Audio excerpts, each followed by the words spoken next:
Welcome to your Canadiens Connection on Rocket Sports Radio. We are proud to be the trusted source for all things Habs for more than a decade. This is the Canadiens Connection Podcast.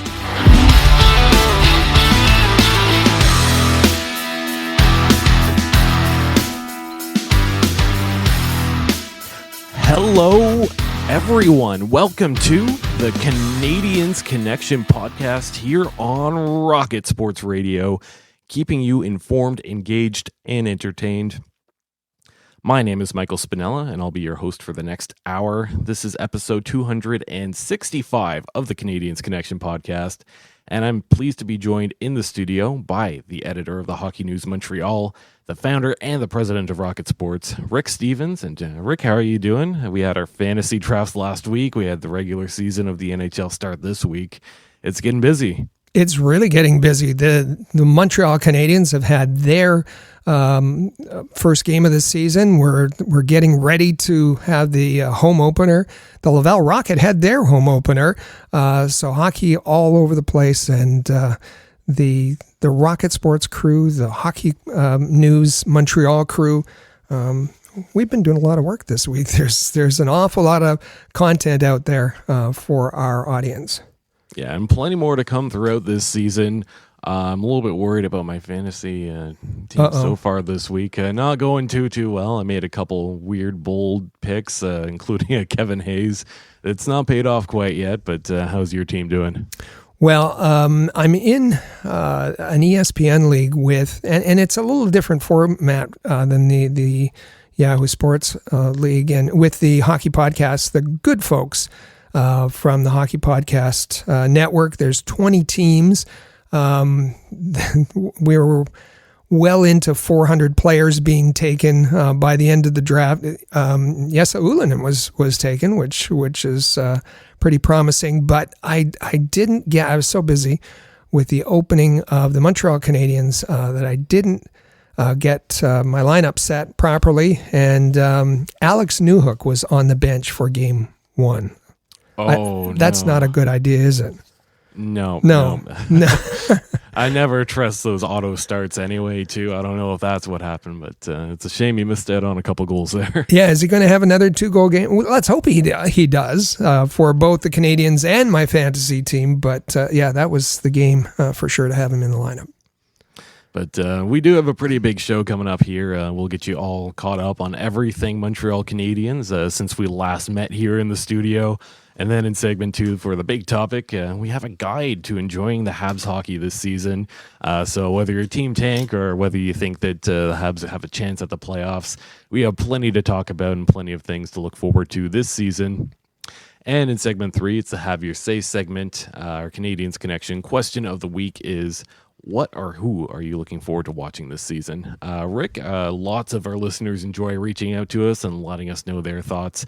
What's the best way for all the good people to reach out to us? Well, we were flooded this week with messages on social media, emails. hello@rocketsportsmedia.com is our email address. And we got a text line, the Rocket Sports text line. We got several texts, and we have it available for you in an easy-to-remember number, 5853-ROCKET, 5853-ROCKET. If you need the numbers, 585-376-2538. Text us anytime, 24 hours a day. And you can reach out to us on any of our social medias. You can follow at Habs Connection on Twitter, Facebook, and Instagram. Also, check out our website, canadiensconnection.fm. Also, remember, check out all of our comprehensive game previews and post-game recaps for every Canadiens game at thn.com/Montreal. And a little bit has happened since we've gone. The Canadiens have opened up their 2023-24 NHL season this week. And, before we get to that, we did have one last preseason game to talk about, and that came on October the 7th, about a week ago. And Montreal closed out the preseason with a win, 6-4 over Ottawa. The Ottawa Senators called up a lot of their NHL team for this game, but Montreal scoring 3 straight goals in the third period to push ahead for the win. Although they went 0 for 5 on that power play, so that power play continues to be a bit of a struggle. You think we're going to talk about the power play in the second segment of of this show? I'm going to talk about it plenty throughout the show. Oh, all right. Perfect. But for the first game of the season, Montreal started off on the road in Toronto, and Toronto comes away with a 6-5 shootout win. This was back and forth and back and forth. Montreal got off to a really good start. Jake Evans took advantage of a TJ Brody falling on his behind and going for a breakaway goal to get an early 1-0 lead. I think Montreal showed a lot of heart in this game, although Toronto, clearly the better and more talented team. Austin Matthews gets a hat trick in the very last minute of this game to send things to overtime, and overtime solved nothing. Going to the shootout, it was Mitch Marner for the Leafs to get the win. Spirited effort from Montreal, not great defensively, and that power play continues to struggle. Yeah, especially that power play in overtime, an opportunity. You don't get many power plays in overtime, and it was quite anemic, even after a coaching session by Alex Burrows. This game was either very entertaining or very frustrating, or both. The Canadiens had two goal leads and weren't able to hold them. But there were some great performances by individuals. There was some terrible performances by individuals. It's kind of the chaos that you're going to have to embrace that I think is going to be kind of reflective throughout the season. So make sure to check out Habs notepads, Habs headlines, and feature articles and game day posts regularly at thn.com/Montreal throughout this busy regular season.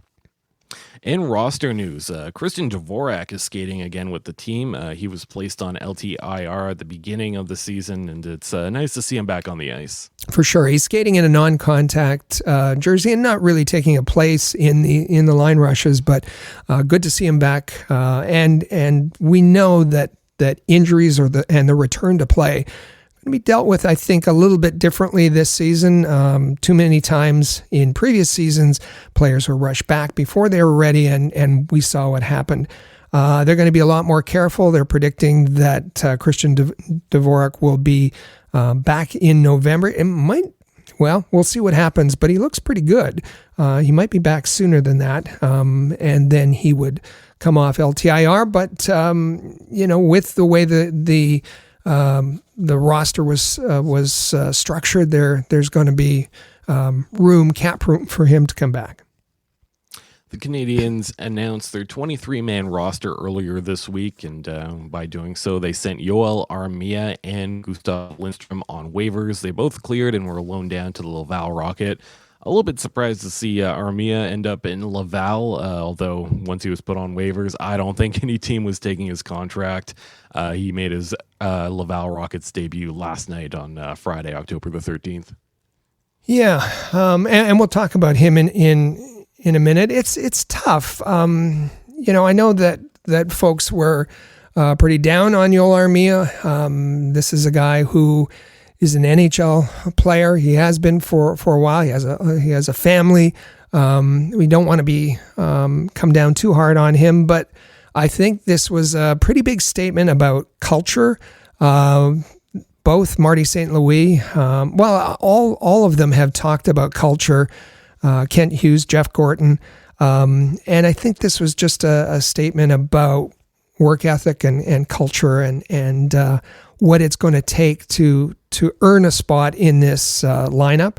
I would have rather seen Kent Hughes, try to deal Joel Armia. Maybe he did, but his attitude was great when he went down to Laval and said that he was just going to accept this and be a professional.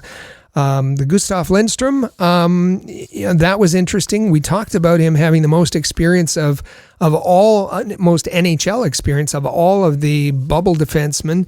We remember Grant McKay guaranteeing that Gustav Lindstrom would be on the second pairing, and that didn't really happen. Well, not much that I won't get into it. Anyways, he's in Laval to perhaps and will perhaps be a call-up throughout the year. Also ending up in Laval are Emil Heineman and Matthias Norlinder. Both of them had great camps. I thought they really made a statement for themselves in the preseason. But nice to see that they stayed with the big club pretty much up until the end. Yeah, both waivers exempt, and so they were able to be sent down easily. I think that they both showed a lot, and it'll be easy to see them coming up at some point during the season to the Montreal Canadiens. And big congrats goes out to Mike Matheson, as he is the recipient of the Jean Beliveau Trophy for the 2022-2023 season. This is awarded annually to the Canadiens player who best exemplifies leadership qualities in the community. So good on Mike Matheson there, and it seems like they're really hyping up Mike Matheson as a bit of a team spokesman, and credit to him for doing so much within the community. Yeah, he has become an ambassador for the Champions for Life Foundation, and that involves school visits. Mike visits schools for the foundation, meets with students in the elementary grades 1 to 6, and talks about how an active lifestyle is important, and so they can be healthy, and then base that on how they deal with the rest of the activities in their life, and so good for Mike for being able to be involved in that. And now I think it's a good time to get to our Habs prospect report. It's time for the Rocket Report. The Rocket Sports Media Team is your premier source for information about the Laval Rocket, the AHL affiliate of the Montreal Canadiens, as well as Habs prospects playing in the CHL, NCAA, and leagues around the world. Bookmark thn.com/Montreal to follow our comprehensive coverage of Canadiens prospects. Each week, we like to highlight a Montreal Canadiens prospect, and typically we go with someone that doesn't get talked about too much. This week, we'll shine the spotlight on Swedish forward Filip Eriksson. He plays center, and he's currently unassigned. He was a 6th-round pick in 2023, currently playing in the SHL. And Rick, what do we have to say about Filip Eriksson? Yeah, playing in the SHL, and kind of split his time last year between the juniors, and got a couple of games with the SHL Vaxel Lakers. Play in Champions League play this season. He has played. Let me see if I can find it here. He has 9 games and 1 assist in regular SHL play. But in Champions League, he had a goal and an assist, and that was the game-winning goal a couple of days ago. So. In the Champions League, he's been great, and just what's mentioned about him is when you watch him play, what stands out is his skating. He is just a speedster, and really uses his speed and his smarts to be able to produce a lot of offense. So. He's gonna have to learn more about the defensive game, but if he's in the SHL, he's in exactly the right place to improve his defensive skills. I should say, that in Champions League play, 5 games played so far, has 3 goals and an assist for 4 points in 5 games. Yeah, I think it's pretty impressive that the year after he's drafted, he is playing in the SHL. So that's against men. So pretty impressive from Filip Eriksson, and hopefully he can start to produce a little bit more offense. I think we'd like to see that from him for sure. And he was limited last year because of an injury. There's lots of speculation he would have went much higher than the 6th round, 165th overall. He had a major injury, only played 11 games in the junior league, and the Canadiens may have made a steal here with this player. Keeping on within Europe, defenseman David Reinbacher was injured in a game on Friday and did not return. David actually played a game against former Canadiens Jacob Delarose and Rafael Diaz in that one. Unfortunately, David Reinbacher's game was cut short due to an awkward tumble in the boards. I don't think we have any further updates on this as of yet. Not yet. He tried to come back in the game and then just couldn't go and missed the rest of the game. It was really odd. He was going back for the puck. There was a forward coming in, and he tried to do a reverse hit. Like if he had been successful, it would have been an interference play for sure, because they were nowhere near the puck. But he bounced off and then crashed awkwardly into the boards and did not return. So we'll have an update on his situation. I hope it's all well when we talk to you again next week. And we'll move over to North America. In this week's USCHO division poll, Boston University was ranked number 1 hockey team in the NCAA. This team is pretty stacked. They feature Habs prospects Luke Tuck and Lane Hudson. They also have the other Jack Hughes on this team. And Rick, who else ended up on this poll? Jack Hughes is son of Kent Hughes. Jack Gordon is son of Jeff Gordon. So those two players on this team. You mentioned Lane Hudson. His forward playing brother Quinn is also on this team, draft eligible this year. Luke Tuck, you mentioned, back from the 2020 draft, 47th overall. He's a senior. And Macklin Celebrini, he's expected to be top 5 in the upcoming 2024 draft. So I tuned into their game last night after the Laval Rocket game. They were playing New Hampshire, and number 1, as you said, they were in the Division I men's poll. Boston University, New Hampshire, not ranked in the top 20. The new University of New Hampshire Wildcats, they upset the Boston University Terriers, and it was their first win over BU since February 14th, 2015. And this team celebrated like they won the Stanley Cup. It was incredible. The Terriers got close, and in fact, when they had pulled the goaltender, try and tie it up. It was Luke Tuck redirecting one of Lane Hudson's point shots. They deemed it that Tuck had his stick too high. From the various replays, I think they made a mistake. That would have been the 5th goal. But it was kind of fun to see two Canadiens prospects teaming up, what would have been a pretty special goal. As we look in the poll, we're also going to keep an eye on Boston College. They're ranked number 4. Number 2 is Minnesota. Number 3, the Denver Pioneers. And number 5, Quinnipiac University. So some regular names in there that we're used to hearing as being powerhouses in college hockey. One more for you out of the NCAA.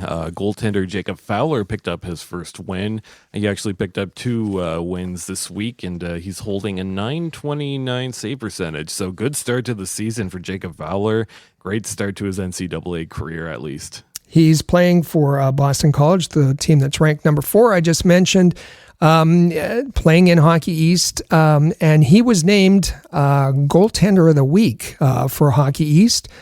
Kind of nice, and that was after his first victory.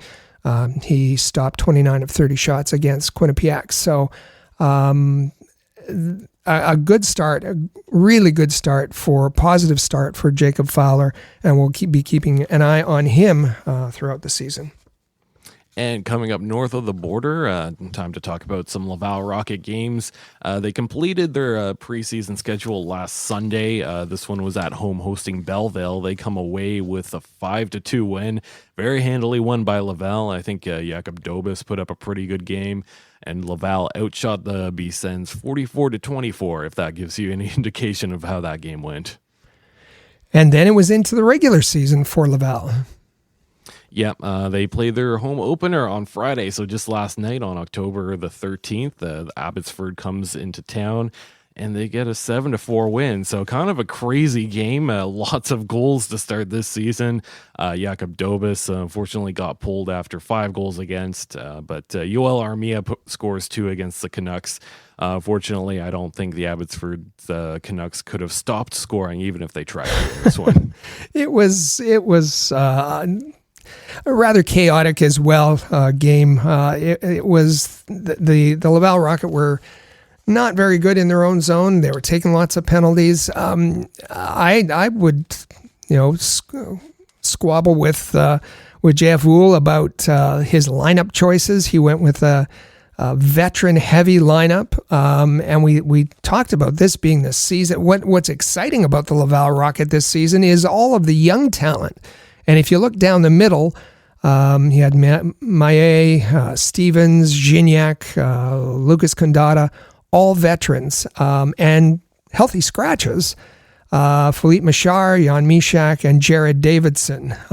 Jared Davidson with an incredible training camp, and he starts the season as a healthy scratch. Didn't like the lineup, and if you're going to lose, why not lose with your young players and give them some experience? We saw on the penalty kill, we saw Yoel Armia out there, Gabriel Bourque out there. You want to give some experience to the young players on special teams as well. Now, Jeff Wool was not happy after the game.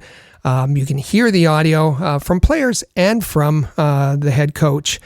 Just go to thn.com/Montreal. All of the Montreal coverage in one place this year. And Chris G was in the building for us, and he captured some audio. So they play again Saturday afternoon and expect a number of changes. But don't take the impression that this game was to be blamed on the young players. Yes, William Trudeau didn't have a great game. Xavier Simoneau didn't have a great game, but it was the veterans that really struggled. Philippe Maillet, Elias Anderson, Gustav Lindstrom, all in the multiple minuses, and they did not look very good at all. So they'll have a chance to maybe rebound and hopefully some lineup changes to get some of those young guns back into the lineup on today, Saturday, October the 14th, as Abbotsford plays against Laval at 3 p.m. A couple more games at home on the 18th. You're going to have Rochester and Laval, and then again on the 20th. So plenty of great AHL hockey coming up, and you can find all of our content about Canadiens prospects, like you said, at thn.com/Montreal. And coming soon, find the best English language coverage on the QMJHL at thn.com/QMJHL. So keep an eye out for that one. Nice. We have our quotes of the week, and two of probably my favorite quotes coming out so far this season. We have Ryan Reaves talking about the fight against Arber Xhekaj to start. For those who watched that game against the Toronto Maple Leafs, Ryan Reaves kind of did maybe a dirty hit from behind on Caden Gooley, and Arber Xhekaj did not hesitate to go after Ryan Reaves. Yeah, I don't like getting jumped. I don't know if I've ever really jumped anybody. If you want to fight, just ask me. I'm always around. You know where to find me. We got him 2 more times. I'm sure something might happen. Don't want to go out like that. You don't want to go out like that. I think he's referring to being on his back on top of the net as Arber Xhekaj used his strength to just bowl him over on top of the net. Ryan Reaves is playing the role. He's playing the role of tough guy. Ask me. I'm always around. You know where to find me. But the accusation that he got jumped is silly. It's really silly. Ryan Reaves was running around on that shift and should have known that it would spark an answer. Just a really big hit on Jesse Ylönen, and then that one right in the numbers on Caden Gooley. That could have been Caden Gooley came up from that, but that hurt. And for him to say, he got jumped, I don't think that's the way for us watching that. I don't think that's really the way it happened. But Arber Xhekaj said he picked his spots a little bit better this season, and I thought he picked a pretty good spot there. Yeah, that was the right time for Xhekaj to step in and get Ryan Reaves off the ice. Ryan Reaves in that fight, he got a couple licks early on, so I don't think he was that surprised that a fight was happening. This was definitely not a jumping, in my opinion. But perhaps Ryan Reaves was a little bit surprised by the overall strength of Arber Xhekaj. I don't think he was expecting to end up falling on top of the net onto his back the way he did. So maybe he's a little bit embarrassed. We'll hear from Arber Xhekaj and his interpretation of what happened.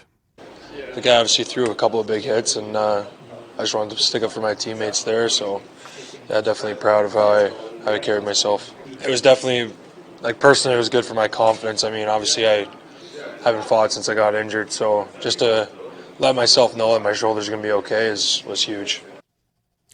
So, if you're taking notes out there, well done by Arber Xhekaj. Call your opponent the guy.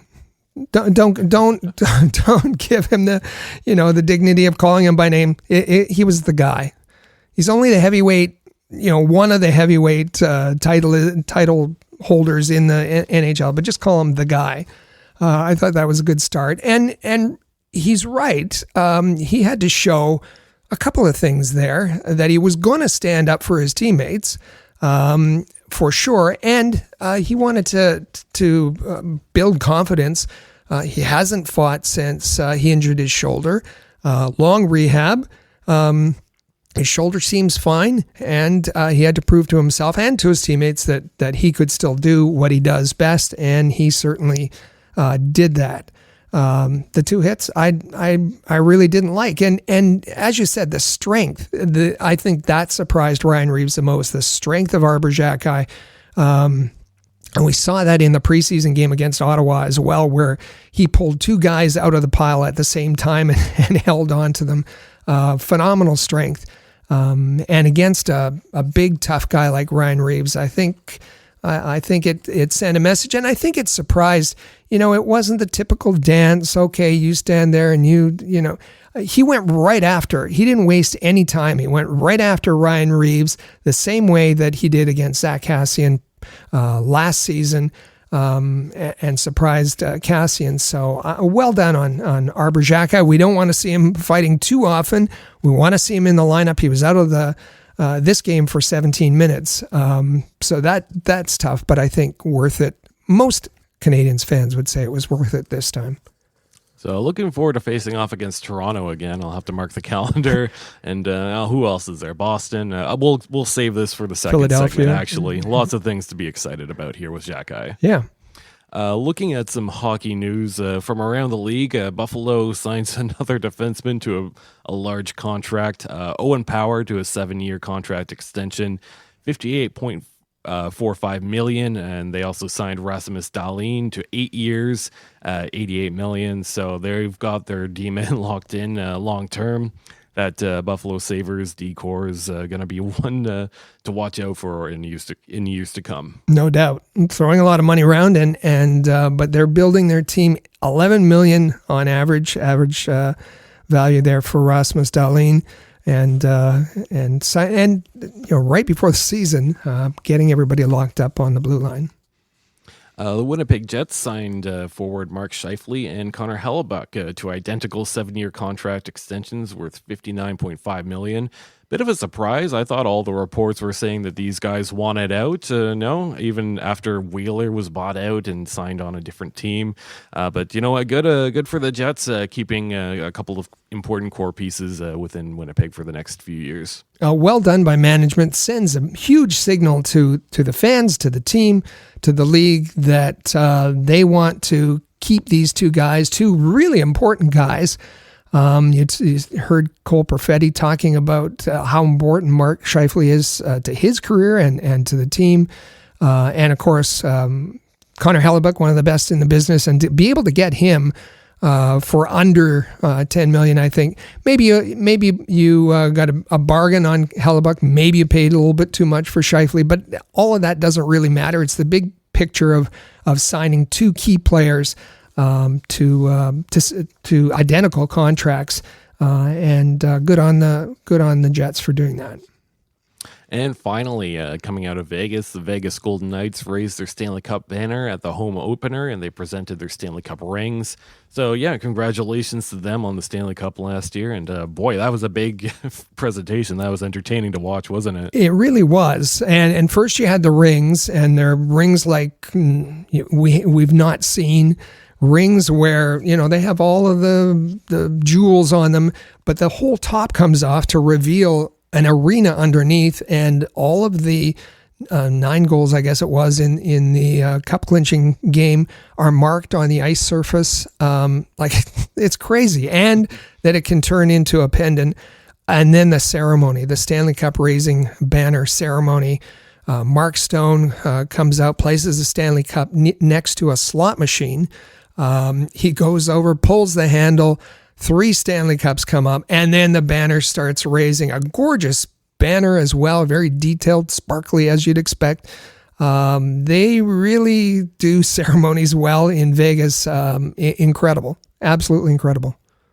So Vegas, as always, over the top in just all the right ways, and looking forward to seeing all the presentations in years to come. Who can one-up them? Maybe the Montreal Canadiens can eventually, knock on wood there. For sure. But for now, we're in a rebuild, and we're going to talk about what to look forward to in this season, even if Montreal Canadiens aren't in the playoff question. So coming up, we'll hear a message from our sponsors, DraftKings. Then we'll get to that big topic segment. Stay with us. This is the Canadiens Connection podcast here on Rocket Sports Radio.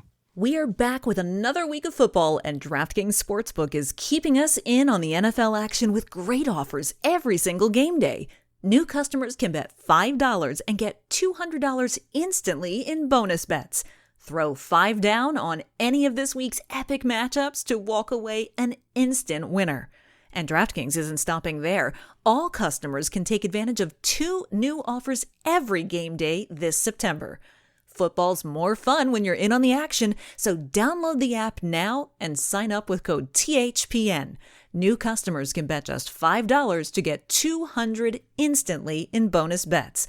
Only on DraftKings Sportsbook, an official sports betting partner of the NFL, with code THPN. The crown is yours. Gambling problem? Call 1-800-GAMBLER or visit www.1800gambler.net. In New York, call 877-8-HOPE-NY or text HOPE-NY 467-369. In Connecticut, help is available for problem gambling. Call 888-789-7777 or visit ccpg.org. Please play responsibly. On behalf of Boot Hill Casino and Resort, KS. Licensee partner Golden Nugget Lake Charles, LA. 21 plus age varies by jurisdiction. Void in Ontario. See sportsbook.draftkings.com/football terms for eligibility, terms, and responsible gaming resources. Bonus bets expire 7 days after issuance. Eligibility and deposit restrictions apply.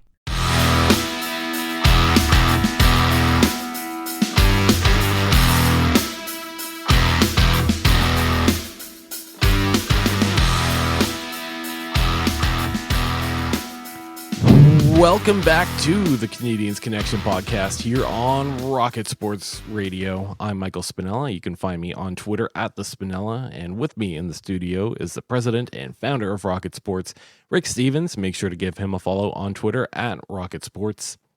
You can also follow at Habs Connection on Twitter, Facebook, and Instagram, and check out the website canadiensconnection.fm. Also, a reminder here, just right off the top, to make sure you hit that subscribe button in your favorite podcasting app, and make sure you subscribe to the Canadiens Connection podcast wherever you get your podcasts.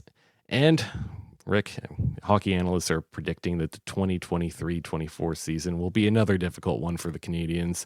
The team itself is preaching patience once again, and there will be a focus on process, not results. We know Kent Hughes didn't even really want to say playoffs in any of his pressers, referring to it as the P word. So that's kind of where we're at. Habs rebuild at the moment. So how can fans find help enduring this long season, and also kind of look at things that they can enjoy? What are all the hidden gems that we'll be looking out for? Even us, as we're covering the Montreal Canadiens, we're going to have to watch pretty much all these games too. So what are we going to be looking for? And Rick, I'll send it off to you on that. Well, process. It's not an exciting thing to cheer for. Is it for fans? It's how are we going to cheer for process? And if Marty St. Louis can't explain it, he talks about connecting, watch for the way 5 players on the ice connect to each other. We're the Canadiens connection. We understand connections. We understand connections around the league with people, with management. But that's a little bit obscure, I think. So I think what we have to do is, and listen, there are fans who are, and We're going to hear from some of those in our third segment. Some fans who believe in this team, who believe that without the injuries, this team is going to take a big step forward, and they are a playoff-bound team. Well, if you heard our bold predictions last week, I think I was the most optimistic of the crew, and I didn't have them making the playoffs. And if you look at so-called experts around the league, many of them have the Canadiens projecting to finish in one of those last three spots, 30th, 31st, 32nd in the National Hockey League. I'm not there, and I don't think any of us were last week, but nor are we projecting a playoff appearance. I had them at 25th in my at 78 points, which is a big 10 points better than what they finished last season. But again, Ken, and listen, we respect our audience, and we're going to be honest with you as far as we see it. We're not taking the fans are fanatics. They're the ones who are going to see the positive in, or some fans see the negative in everything. But they're going to take a very optimistic view. We're going to tell you what we think. We just respect you that way. So with all of that to take into account, where do we see things that you might enjoy? Just watch for these things, and you're going to enjoy this season because you'll know that it's leading to the next step. It's a preview. It's a glimpse into the future. So what are those things? What are those things that we see that you should watch out for? It's going to be we think it's going to be a rough season again, the 2023-24 season, but I think between you and I, there are plenty of reasons to watch and enjoy the Montreal Canadiens this year. Absolutely. Certainly, we found more reasons than our good friend Rosalind on Twitter did. She sent out a very interesting tweet, didn't she, Rick? Now, Rosalind is she's from Newfoundland, went by Tiger Lily for the very longest time. She's been on Twitter as long as I've been on Twitter. She's a passionate Montreal Canadiens fan, lives and dies by the Montreal Canadiens, but during the first game, the season opener against the Toronto Maple Leafs, after the second period, she tweeted this: "I'm going to skip the third period. It's the first time in 2 decades that I've lost interest in the Habs so early in the season." Well, it wasn't even after one game, but it's a lost year already, and they're not worth the time difference punishment I endure the next morning at work. So being in Newfoundland, she has to stay up late to watch her favorite team, and she didn't like what she saw in the first 2 periods, and it was calling it a lost year already. At the other extreme, you have those fans that think that they're going to make the playoffs, but we're going to talk about, and even for Rosalind, we're going to talk about reasons to watch the Montreal Canadiens this year. Yeah, in that first game, I'm not going to lie, I found plenty of reasons to watch, even if Montreal was not quite as good a team as Toronto was. I found some interesting little bits, and I was pretty intrigued right until the end of the game. So what we'll do here is we'll just kind of go through the roster, and then we'll go through some other points, and we'll talk about some things that we're going to be watching this season. And let's start off with the big line. Caulfield, Suzuki, Josh Anderson. That's the number one line on this team at the moment, and I think there are a few interesting things to watch here. It's the Cole Caulfield 40-goal watch. That's my attitude for this season. He's yet to hit that 40-goal mark. He's yet to make it a full 82 games in a season. So that's my number one point that I want to be looking out for from this top line. And also, it's Nick Suzuki point-per-game watch. He's not been able to pull that off yet. He had a career high last year, 66 points in 82 games. I'm looking for that number to go up, and I think it's going to be exciting to keep an eye on at least those two players on that top line. Well, since we were just talking about Vegas, I'm going to see your Cole Caulfield 40-goal mark. I'm going to raise you to a 50-goal watch. We're going to watch Cole Caulfield, who has scored 53 goals in his NHL career, almost double that this season. Let's watch. I don't know if he's going to get there. That wasn't what I predicted in the bold predictions last week. But let's raise the level of excitement and watch and see if he can be a 50-goal scorer this season. I think we just have to embrace the chaos. We're going to see from the ridiculous to the miraculous this season. The Canadiens fans are going to be on a roller coaster. And it's the same kind of the Montreal Canadiens were in the Stanley Cup final in 2021, and now it's a rebuild. So embrace the chaos. Think big for Cole Caulfield. But I think in order for him to get there, and a really good point about Nick Suzuki, he's got to be a point-a-game player. But I think they need someone other than Josh Anderson on that line.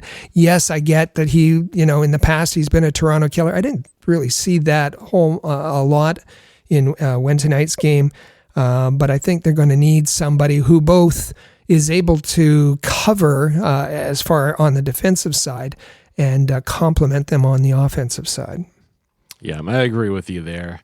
I'm going to take a look at that second line now, and what it is to start the season at least is Alex Newhook, newly acquired for a big price, Kirby Dach, 1 year removed from being acquired for a big price, and Juraj Slafkovsky, the first overall pick.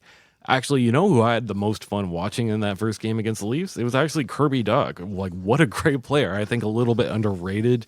He's got some good two-way sense about him, and also a great play driver. He's big, he's strong, he's difficult to knock off the puck. He can go along the boards and win those battles. So just watching Kirby Dach play is something I'm looking forward to. And then there's an Alex Newhook who scored 2 goals in his first game with the Montreal Canadiens. That was impressive. He's got some speed. He's buzzing around. And Slafkovsky, is this going to be his breakout year finally? We saw him do a few good things. I think he had a great setup on the Newhook goal there. Great pass, great little patience there to wait out the defender and go around. But then a couple shifts later, you see him running towards the puck and then fall flat on his back. So we'll see. This line in general has plenty to watch. But that one play was what we've been wanting to see. This was the Juraj Slafkovsky that was promised, that he could make an impact. That play started when he. It wasn't a thunderous check. He delivered a check behind the net to start that play. The other two players, Kirby Dach and Alex Newhook, broke out. Slafkovsky joined the right. It almost became a 3-on-1. And what did we want to see? We want to see that he can skate. We want to see that he can hit, and we want to see him make quick decisions. And he made a quick decision because that puck came to him from Kirby Dach, and almost immediately he dished it to Alex Newhook, who was on his left, and Alex Newhook had an easy tap-in goal. That's exactly what we want to see. Him processing the game quickly, him relying on his instincts, him playing physical. And yes, was that just a snapshot? Was that just a glimpse? Unfortunately, it was, because he wasn't able to sustain that. But there was promise in there that maybe he's going to put it all together, and we're going to see that 2 and 3 and 4 times, and every time he's on the ice. That's what Canadiens fans have to watch for this year. And yeah, because too, what frustrates me in watching Slafkovsky is he's big, but not solid. He isn't steady over his skates, and too often, as you said, he's either knocked off his skates, losing puck battles, and all of that has to change for him to be worthy of the number 1 pick. The faith that the scouts of Montreal placed in him. But we got a glimpse there. Let me just talk about Kirby Dach, because he's the key this season. He is Cole Caulfield may soak up all the headlines with his goal scoring, but the key player on this team this season is Kirby Dach. Away from that top line, he is his own person. He's able to exert his presence on the ice. He's able to, as you said, drive the play. He makes everybody he plays with better. He'll make Alex Newhook better. He'll make Juraj Slafkovsky better if that line stays together. Kirby Dach is absolutely the key to that line. And if they can just jump on, go for a ride with Kirby Dach, he's going to take them places, and he's also going to take the team places. So buckle up and watch Kirby Dach. Yeah, absolutely. And then that leads us to the third line. I think this is probably the most milquetoast, vanilla, boring line, unfortunately. I did not notice them at all in that first game against Toronto. I was a pretty big advocate for having Sean Monahan on the wing of of Kirby Dach. Now I don't necessarily want to break up that second line. Him at center between Gallagher and Tanner Pearson. Yeah, I'm sorry. I don't really have too much to say about this. I guess the Monahan trade watch, you want him to get a lot of points so that he can be, traded at the deadline for a big return. Tanner Pearson maybe revitalize his career a little bit so that he can be traded. And you're looking for just anything from Gallagher, some energy, something. Unfortunately, this third line is my least favorite one, but doing my best to find some positives out of it. Yeah, Brendan Gallagher used to make things happen every time he was on the ice. He was the energy. He was the heart and soul of this team. And as you said, that didn't really come out in game one. Was it predictive for the rest of the season? I don't know. Tanner Pearson. I mean, this line is smart. They're veteran. They're experienced. They're not going to make many mistakes. But I felt sorry for Sean Monahan. Sean Monahan, when he signed, and the Canadiens got a bargain when they signed him. What did he say? The opportunity to come to Montreal. There's such excitement, and I get to play with such young players. He's not on this line. He really isn't. Is he? We saw him in the preseason play a little bit with Caulfield and Suzuki, and he could be a good fit. He could be the defensive conscience of that team. He could help out on face-offs for Nick Suzuki. Is Juraj Slafkovsky going to move down, and is Monahan then going to move up with Dach as you wish? Maybe, but I see this line as the least likely to stay together. Yeah, and I have plenty of nice things to say about the fourth line, a lot more than that third line, unfortunately. But Jesse Ylönen, great camp. He makes the team right out of the preseason. I think he's looked good. I think he's another good two-way player. He's got a nice shot, plays with a lot of heart. So looking forward to seeing Jesse Ylönen in the NHL for a full season. Raphael Harvey-Pinard, can he pick up where he left off last season? 20 points in 34 games. Maybe not that type of player, but still it's a kind of a happy surprise that he was able to come into the NHL and find a role. I don't think he'll be finding himself within that top six again, probably right here on the fourth line with Jake Evans. Jake Evans, plenty of great things to say. He's exactly what you want as your fourth line center. Brings some energy, defensively responsible. He's got some skill. He scored on a breakaway against Toronto, and that was a great move that he pulled off there. So this fourth line, to me, that's a good energy checking line. I'd put them out in just about any situation. Absolutely. And we have to remember that Christian Dvorak is going to, we talked about him earlier, he's going to come back at some point. I saw him as slotting in on the third line, and maybe that's the opportunity for Sean Monahan to move up with Kirby Dach or Christian Dvorak. Has Jake Evans outperformed him?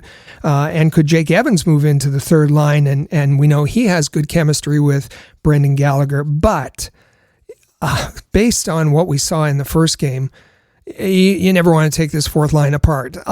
Jake Evans scoring, Jesse Ylönen scoring in the first game. Nice assist by Harvey-Pinard. And Harvey-Pinard, a lot of fans are saying, put him back up in the fourth line. Well, maybe if your team is decimated, or on the first line, if your team is decimated by injuries, but he doesn't have the speed to keep up with that first line, and is ill-placed to face first line players in that matchup.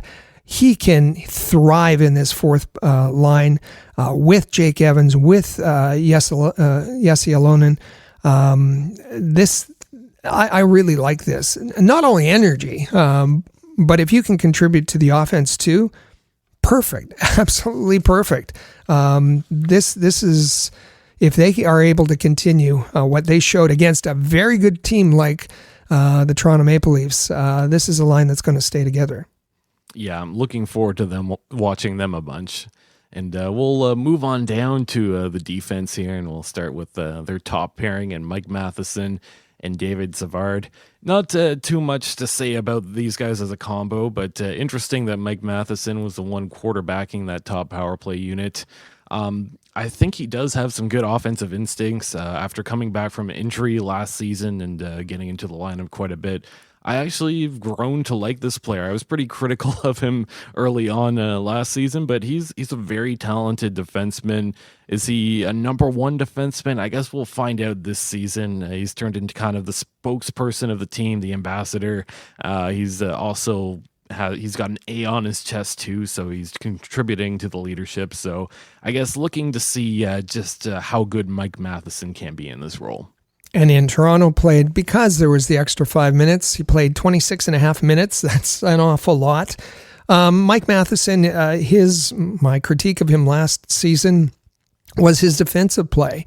And so you understand why the coaching staff might place Mike Matheson with a David Savard, who would be more likely as a stay-at-home player and block shots and clear the front of the net. I think, unfortunately, that he dragged this first pairing down in against Toronto. He played 25 minutes, and that's too much for the type of game. 24-40 altogether was a -2. He struggled, I think, against Toronto, and this is a player that we predicted is not going to finish his contract in Montreal, that he's going to be moved, and we don't want to see another situation, another Joel Edmondson situation where he's injured at the trade deadline. It would be a good opportunity to move David Savard by the trade deadline coming up in March. Yeah, absolutely agree with you there. And then I think one of my favorite deep pairings on this team is the Caden Gooley, Jonathan Kovacevic pairing. That worked out surprisingly well. Caden Gooley coming into his sophomore season, he had a great rookie campaign. I think he's still the best defenseman on this Montreal team at the moment. Jonathan Kovacevic, he surprises me every single game. I always forget that he's actually a great complementary piece for Caden Gooley.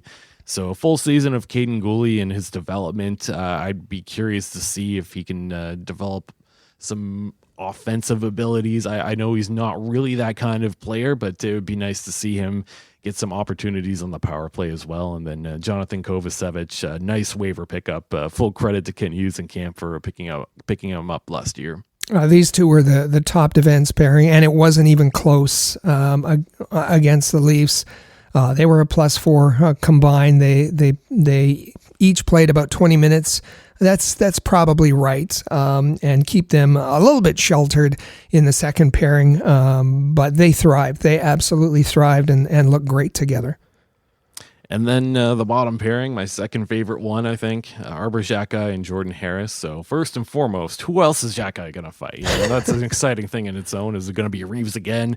Yeah, like I said, wins the Boston game. Lucic is back. Let's just keep circling the calendars for all the tough guys.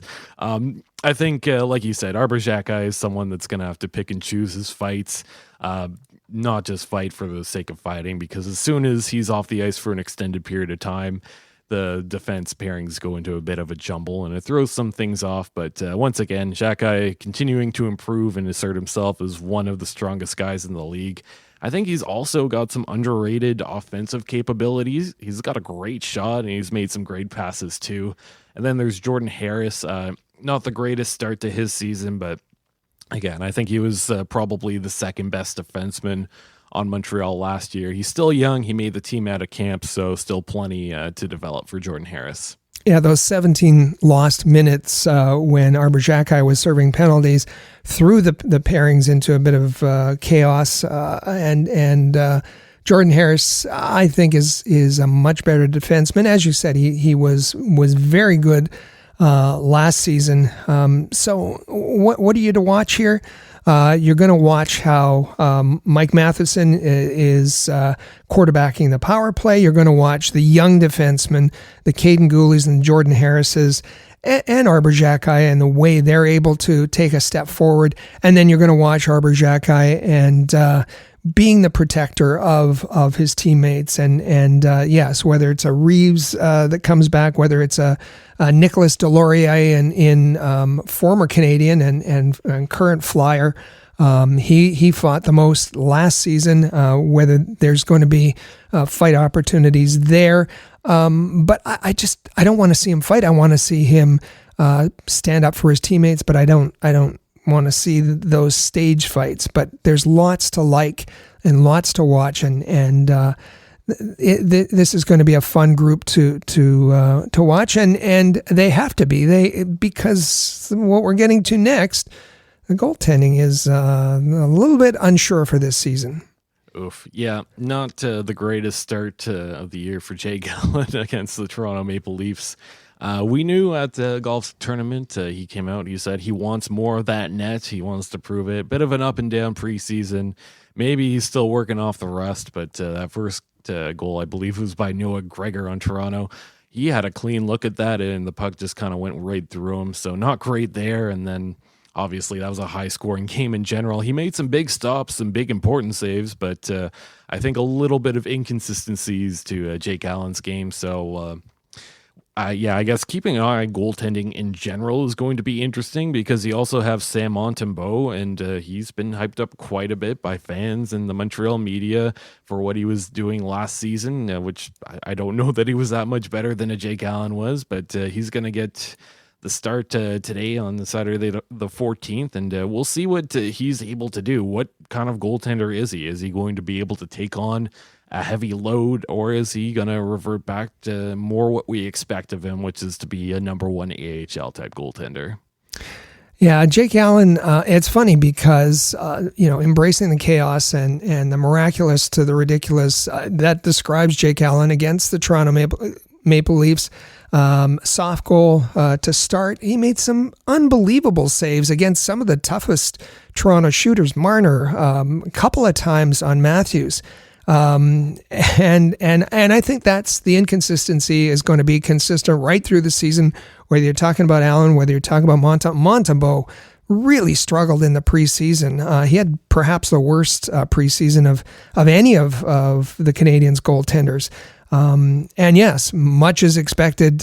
He's got a lot of fans that are cheering for him, and he's going to have to show that he is taking a step forward. Caden Primo, well, the management was afraid that they were going to lose him on waivers, so are carrying three goaltenders. And right now, they don't need three goaltenders. First week of the season, they're playing 2 games. And second week of the season, they're playing 2 games. And it's not till the third week of the season where they play 4 games. And we might get to see Caden Primo, but that's a long time to just practice and then get thrown into a game. So is Kent Hughes going to pull another trade out of his hat in the next few weeks? We'll see. But this goaltending trio, as it is now, is going to cause fans fits, I think, throughout the season. Yeah, exactly. You mentioned Caden Primo there. I think just the watch on what the heck is going to happen with Caden Primo is something that's interesting to watch out for in itself. And when he does get a game, how's he going to fare after, essentially being scratched for the first little while? So keeping an eye out on that. And we'll move along to the guys that were extras in that first game. That includes Michael Pezzetta, Justin Barron, and as you mentioned, Caden Primo. I expect Justin Barron will get into quite a few games. He's someone that I'm pretty high on. I think he has some good offensive capabilities. He's a former first-round pick. He was the key piece coming back in the Lehkonen trade. So I'm hoping that he gets into quite a few games, although I don't know who comes out of that D-core to fit him in. And then there's Michael Pezzetta, I think another guy that management has said they're worried about losing on waivers.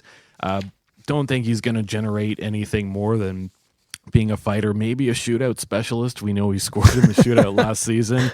But if you have Arber Xhekaj taking care of a lot of the dirty business, I do wonder when Michael Pezzetta is going to get in. But nevertheless, Pezzetta is a fan favorite and someone that I enjoy seeing on the ice at least.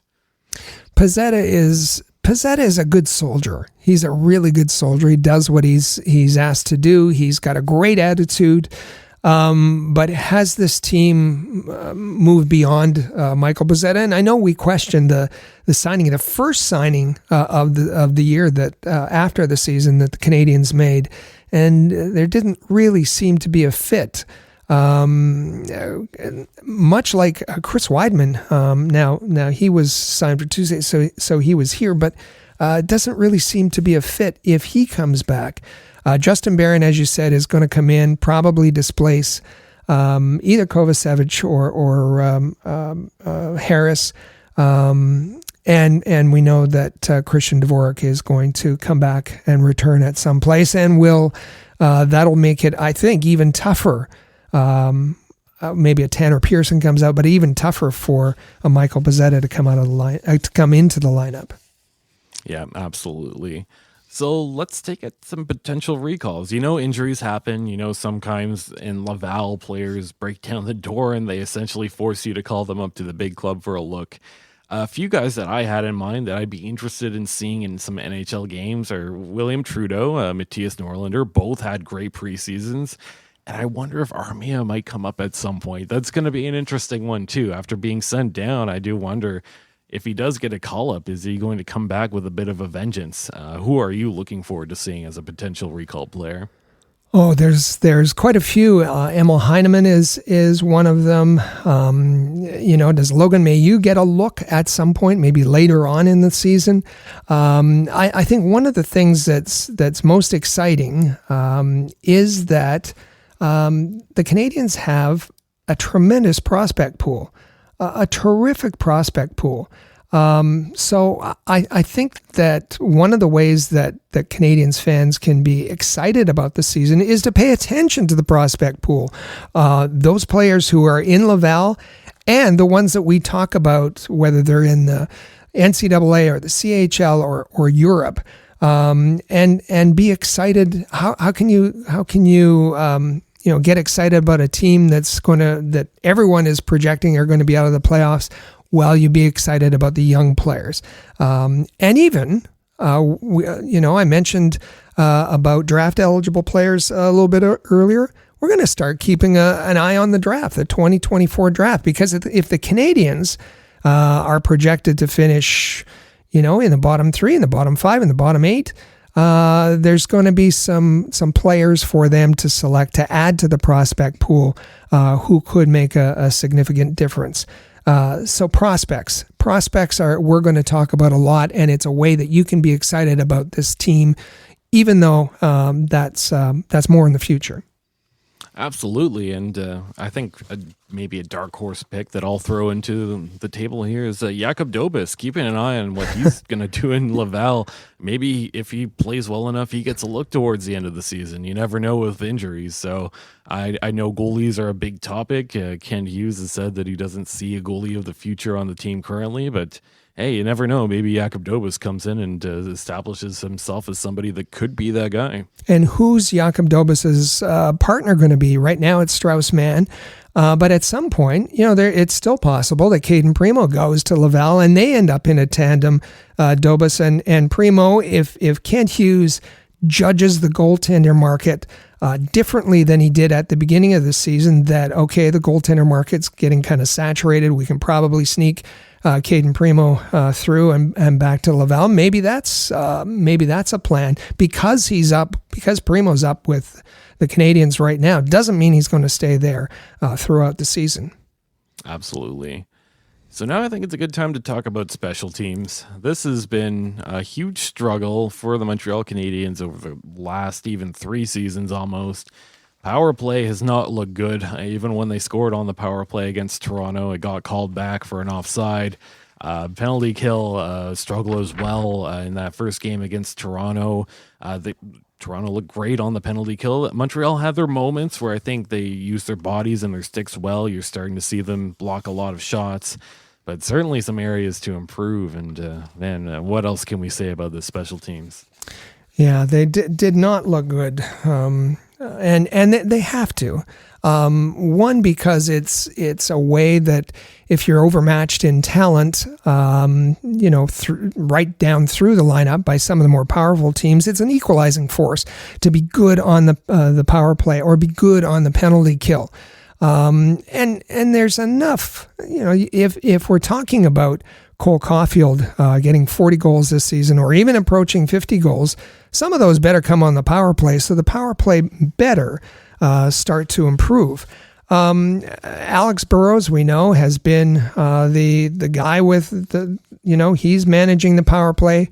He takes to the whiteboard, as we saw in overtime in the Toronto game, and he lays out his strategy. Alex Burrows has little coaching experience, and we know that his methods haven't really worked.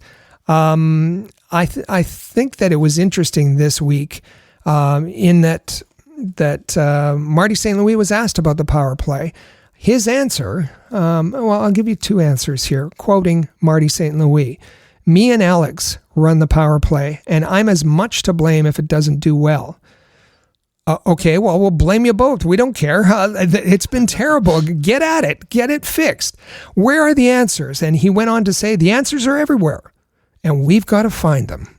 Well, all right, that sounds great, but go find them. And what about last year's power play? Why was it so terrible? And Marty St. Louis says, quote, we didn't really work on the power play last year because it didn't really matter. What? Why didn't it matter? Quote, because we weren't ready to win. So we didn't work on, I'm going to say it again because this blows my mind. We didn't really work on the power play last year because it didn't really matter because we weren't ready to win. Michael, make sense of this for me. I don't know. If I said that about anything at my job, there'd be a lot of questions about it. If I said, I just didn't do it today because it didn't really matter. Well, yeah, no, my boss would not be happy with me about that. I got the feeling that Marty at certain points last season, he was trying to win. I really got that impression early on, especially when he loaded up the top line, Suzuki, Caulfield, Duck, and he was not focusing on development a whole lot. So was he not trying to win at all that season? What's going on? I don't know. It's sometimes I think he tries to be the smartest person in the room. He tries to be the philosopher of the league, and he gives these kind of obscure answers on purpose to confound everyone. And everybody said, well, he must really, have some thoughts behind this. But it's beyond me. And listen, as we've said, these players are in development mode. They have to learn how to be successful. 5-on-5 power play, PK, special teams, all over the ice. You have to be teaching throughout the year. That's what's going to produce a winner. So this one was a little bizarre for me. Yeah, and I might get you to read one thing back for me. What was that he said about finding answers? He said, the answers, quote, the answers are everywhere and we've got to find them. What does that mean? What's he been doing then this whole time? He had the whole summer to look for these answers. I honestly don't know what that means at all. Is it finding the right players, the right structure? But yeah, no, that's the most word salad thing I've heard from Marty St. Louis. Yeah, it's and he added that it's a contract year for Alex Burrows and Trevor Letowski. And he was asked, how are you gonna make the decision on Alex Burrows? And he said, if it was up to him, solely, he would have had him re-signed already. He loves Alex's work. But it's Kent Hughes and Marty that will make that determination together about whether Alex Burrows and Trevor Letowski deserve a contract extension. It's a good thing that he didn't include the fans in that group as far as the evaluation, because I don't think Alex Burrows would get many votes for that. Yeah, so kind of defending Alex Burrows a little bit. I don't mind him standing up for his assistant or associate coach there. I think that's perfectly fine. But I did kind of hear that and think, okay, so if Burrows doesn't come back, you can also blame Kent for that, right?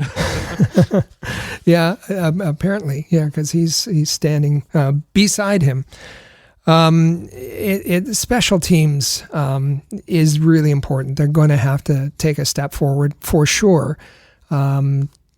This season, and we talked about that in our bold predictions. Yeah, so on the note of coaching here, I think a few things to look out for in terms of coaching is Marty's famous magic wand.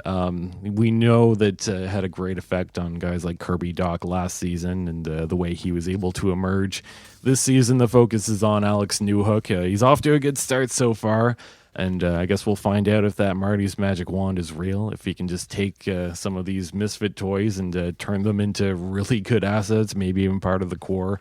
And as I said, too, I think something that I'm looking forward to most from Marty St. Louis and the coaching staff is those media availabilities, because you just never know what you're going to get from it. Yeah, well, that's right. And some of these that he had this past week, there are some gems in there, talking about hidden gems, that are either going to come back to prove him a genius or they're going to come back to haunt him. And that's going to be interesting to see how he handles that this season.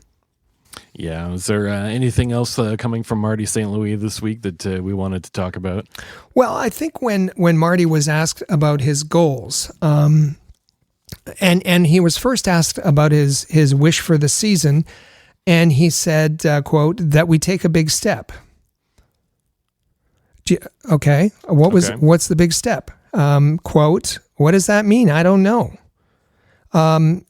It doesn't matter. Just work to take a big step, and we're just going to keep growing.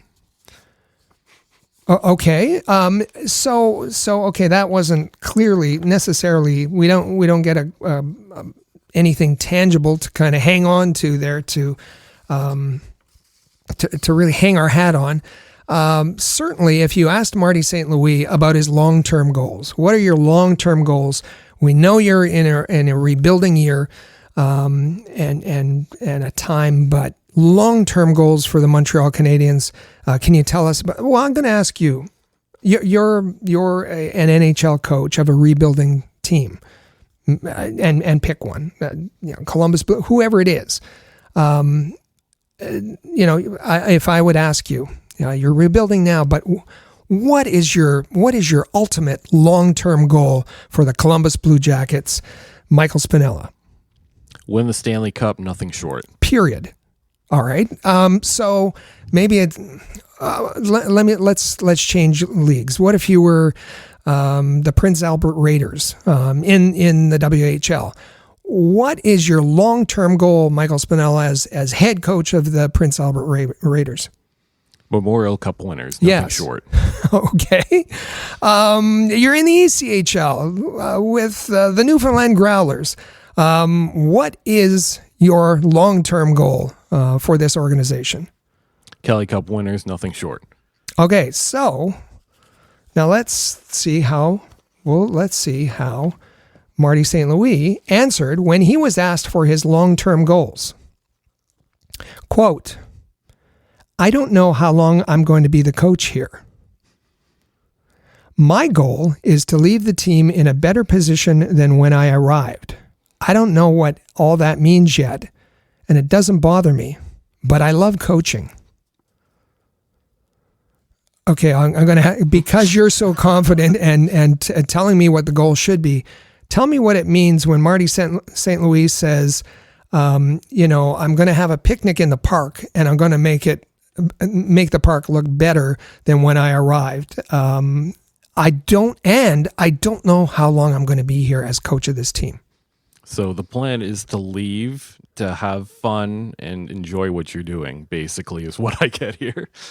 Like, again, we don't want to pick on Marty St. Louis. He's obviously been good for a team who needs someone to believe in them, to be positive for them, to energize them, and his communication has been excellent in that way to really build up young players. But what if his team reads that it says, I don't know how long I'm going to be the coach here, and forget the Stanley Cup. My goal is to leave the team in a better position than when I arrived. Yeah, I mean, the bar was not set very high, so in general, that's not a great goal to have, but the fact that he's already thinking about leaving and how the team's going to look, that's not great for a coach. I would think that his goal is to stay on this team and win the Stanley Cup with them. I think that if you're a coach and that's not your goal, I don't know what you're doing. So, things to watch this year, both good things and not so good things, hidden gems and not. What are we going to be watching for? We're going to be watching for if there's any kind of clarification whatsoever on Marty St. Louis. We're going to be really interested in his media availabilities. We're going to be interested to hear if he, talks further about his goals, both this year and beyond, and kind of figure out where his mind's at. Yeah, absolutely. And I was not joking when I said that media availabilities from Marty is something that I'm very much looking forward to. There are a few interesting points last year as well. If you want to go back and if you remember when Sean Farrell was entering the lineup, that was an interesting day for Marty St. Louis too. And look, we're not trying to pick on him, but when you have a media availability like that as an NHL head coach, that's certainly not a great look, and there are going to be some questions here. For sure. So, don't give up. If you're in the camp that I don't know why I'm watching this team, don't give up. There's lots of reasons to watch this team, to watch this organization. And if you're on you guys are nuts. They're making the playoffs this year. That's a good reason in and itself to watch as well. And all of these storylines, we're storytellers. We're going to tell you the stories. There's fascinating individual storylines to talk about throughout this new season. Absolutely. So on that note, our Canadiens Connection question of the week is, what are you looking forward to watching this season, and who are you looking forward to watching this season? We want to make sure we hear from you, and we'll give you some time to think about it as we take our final break here. Stay with us. You're listening to the Canadiens Connection podcast here on Rocket Sports Radio. The Canadiens Connection is proud to be a partner of Rocket Sports Media, digital media publishers of sports and entertainment websites. Their mission is to build a worldwide network of sports fans who are informed, engaged, entertained, and connected. Learn more about RSM, its team, and its portfolio of brands at rocketsportsmedia.com. I bet you enjoy sporting your best Habs jerseys, dressing up your kids and pets in the cutest Habs gear, and showing off your decked-out hockey cave or fanning. Well, don't just show your friends, show your Habs. The Rocket Sports Media team wants you to boast your finest pictures for our global network of Montreal Canadiens fans. Include the hashtag #ShowYourHabs when posting your fan photos on Twitter, Facebook, or Instagram. Then log on to showyourhabs.com to see your entries, along with photos and posts from Habs fans all over the world. A proud member of the Rocket Sports Media Network. If you're a business owner looking for the perfect platform to reach a targeted audience of customers, Rocket Sports Media is the solution. Our global hockey community provides unmatched social media reach to an attentive demographic of sports and entertainment fans. We can provide visibility to your company, helping you to engage and leverage this prime group of potential clientele. In addition, we also offer sponsorship opportunities for fan events and featured areas of website content, giving you name and logo recognition. Visit rocketsportsmedia.com to contact us regarding this unique marketing opportunity. For the most trusted source of news, analysis, and features about the Montreal Canadiens, log in to thn.com/Montreal, your year-round source for anything Habs related. That's thn.com/Montreal.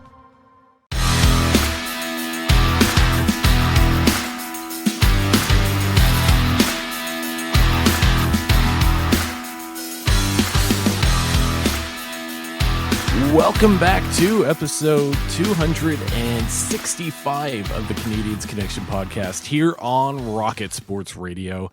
You can follow at Habs Connection on Twitter, Facebook, and Instagram, and check out the website canadiensconnection.fm. Also, feel free to text us anytime via the Rocket Sports text line, 5853-ROCKET. That's 5853-ROCKET. And we're off to a busy start to the season, and for those who have some trouble keeping track of things, we've got you covered. Or if you just like Montreal Canadiens content in general, we have you covered all in one place. Just head over to thn.com/Montreal. That's right, the hockey news. We're providing all the Montreal content for them.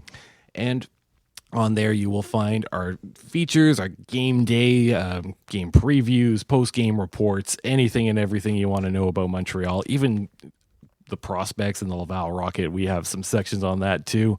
Also, you can find us on YouTube. You can just search at All Habs on YouTube, and you'll be able to find our YouTube channel there. That's another great way to keep up to date.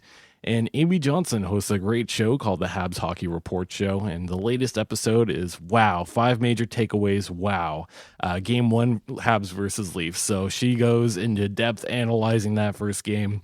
Amy Johnson is a wonderful host, very knowledgeable. She's been in the biz for a while now. Leave a like, leave a comment, hit that subscribe button. Never miss a single episode of that. If you leave a comment, Amy Johnson is also great at replying, so make sure that you watch out for that Habs Hockey Report Show. I recommend viewing that. Also, you can find this podcast, the Canadiens Connection podcast, on YouTube. You might even be listening to us on YouTube right now, so you'll find that in your feed. Hit the subscribe button and never miss a single episode of that. And our sister podcast, The Press Zone, made a pretty big announcement this week. They will be going on a little bit of a hiatus, and they will be morphing into the Rocket Hockey Report Show. So you'll be able to find that on YouTube now, hosted by Amy Johnson. And Rick, we're very excited about this one. Really excited. We made some just a little tweaks for this season. So if you want long-form discussion like we have here, 90-minute podcast on the Canadiens Connection flagship podcast, we've been doing this a long time, since about the 2011-12 season. Every Saturday, you're going to get the Canadiens Connection in a long-form discussion. On YouTube, you're going to get 2 shows a week. One is the Habs Hockey Report. The other is the Rocket Hockey Report. And in that way, you can have those shows, those video shows are typically about 10, 12 minutes. And you can check in twice a week for a video show hosted by Amy Johnson. She's going to host both shows, the Habs Hockey Report Show, the Rocket Hockey Report Show, and you're going to find Patrick Williams, who was a regular host on the Press Zone. He's going to now appear on video on YouTube on the Rocket Hockey Report Show, and he's also, you know what's going to happen?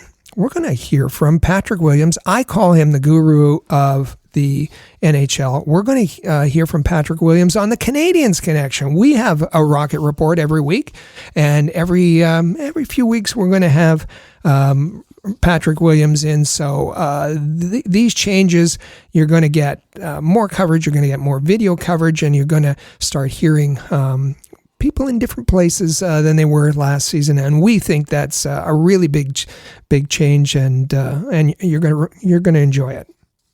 Yeah, so looking forward to having Patrick Williams on board. That's going to be amazing. Truly knowledgeable. That's your go-to guy for anything to do with the AHL. So make sure you hit that subscribe button on the Canadiens Connection podcast, wherever you're listening, your favorite podcast app.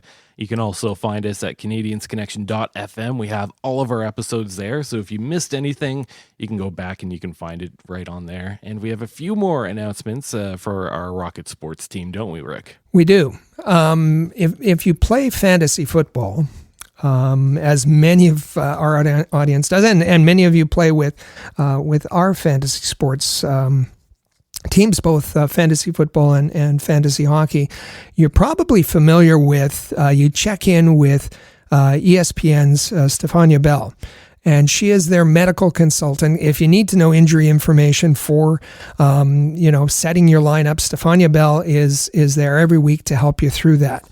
And we weren't thinking necessarily with respect to fantasy hockey, but we're thinking about the injury situation that the Montreal Canadiens have been in the last 2 seasons. So many games lost, man games lost.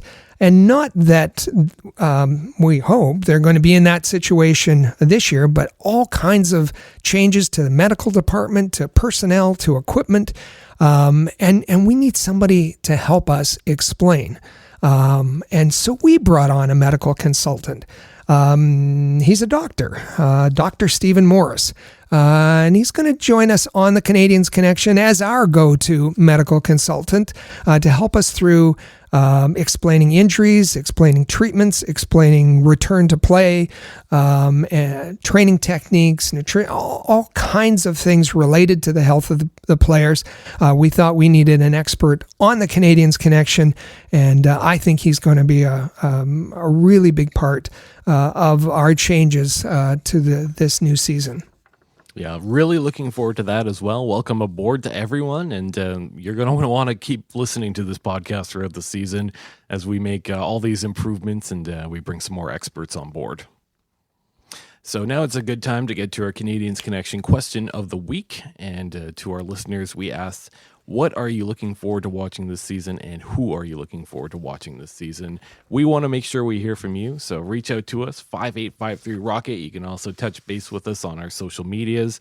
And Rick, if people want to say something a little bit longer, what's the email they can reach out to us at? Send us an email at hello@rocketsportsmedia.com. So we get plenty of messages throughout the week from all of our listeners, whether it's comments on Facebook, YouTube, text, emails, anything like that. And we received quite a few responses to our last episode entitled 10 Bold Predictions for the 2023-24 season. That's episode 264. And we have a lot of comments to get through. I'll let this first one over to you, Rick, and then I'll come in for the second one. Yeah, we're going to focus mostly on comments that were made on our posts on Facebook and on our Canadiens Connection Facebook page. You want to go to that and follow it because there's a lot of discussion from Canadiens fans who have been with us a long time. And now that the season has begun, they're all back. And last week, the question of the week was, where do you think that the Canadiens will finish in the standings? Albert Hills from Middleton, Nova Scotia, via Facebook says, really looking forward to this season. The Habs will go all the way. So he thinks our predictions are nuts, and that's fine. He is thinking that the Habs are much improved and are going to go all the way this season, and good for you, Albert. Yeah, and another kind of positive comment coming from Art Pollard of Victoria, BC. And we have fans from all over the globe, by the way, just in case you didn't know. And what Art has to say is, boldly, I think we have an outside shot at a playoff spot, but we have to stay healthy, and the goaltending needs to exceed expectations. Plus, that power play needs to work. So appreciate that comment, Art, and I'll send it back over to you, Rick, for Terry's comment. Things that we talked about: goaltending has to be consistent. Power play needs to work, and I like how he began that boldly, because we were making bold predictions last week, and so Art makes a bold prediction. Well done, Art. Terry Wilson says, very simply, the Habs will be big contenders this season. There you go. Terry Wilson says they're going to be big contenders. And again, coming on Facebook, it's Judy Pitcher from BC. Xhekaj letting Reaves know there is a new sheriff in town who also has a great offensive/defensive side. Reaves pretty much became invisible the rest of the game and contributed nothing to the Leafs' offense during that game. So we appreciate that you tuned in, and we love that you had to take there on Arber Xhekaj. And I agree, Reaves really did disappear after that fight. That's a really good point, and one we haven't made here, that Arber Xhekaj, of course, part of Reaves' time was spent in the penalty box, but he wasn't chasing hits like he was before. Arber Xhekaj took care of business. Christopher Pringle has kind of a negative comment. He didn't like the play of Nick Suzuki in Game 1, and he says it doesn't like his defensive play. He says Slick Nick is en route for a minus 80 this season. Seems like the dwarf has given up. All right, that's a comment from Christopher Pringle. And excuse the pronunciation, but Mirna Kulip from Winnipeg, Manitoba. We have a fan over in Winnipeg. That's pretty awesome. What they had to say is they made us proud, but remember that the game has 3 full periods. So obviously a little bit of disappointment in the Habs' consistency throughout that game. And holding on to leads. We mentioned that they had two-goal leads, and I think that's what Myrna's getting at there. The last one comes via text, 5853 Rocket, and that's our dear friend Chris in Hamilton, Ohio. The other Hamilton, he says, I believe the Habs will be better than everyone stated because their third and fourth lines will allow them to compete more substantively. And certainly the fourth line came through for the Canadiens and for Chris in Game 1. They were playing okay hockey before the injuries decimated their team again. He's talking about last season. And if the changes to the medical team bear the intended fruit, healthier bodies portends more sustainable success. I pegged them at 81 points, which unfortunately won't yield a superstar.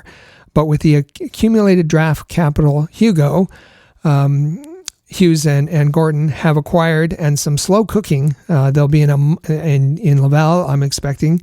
They'll be in a much better position to package young assets to land a star. Personally, I'd target Trevor Zegras after his bridge contract expires, or just before, if it looks like the Ducks will not be able to retain him. Great comment, great text from Chris. Yeah, we appreciate all the messages and comments that we get. Just let us know who you are, your first name, where you're from. That way we know who we're talking to. And of course, we have fans all over the globe to tune in and listen. We've received messages from Greece. We've received messages from south of the border in the USA. So just let us know who you are, where you're from, and feel free to reach out to us, 5853 Rocket, or on our social media. We have a couple games coming up. The first one is the home opener on October the 14th as we record today.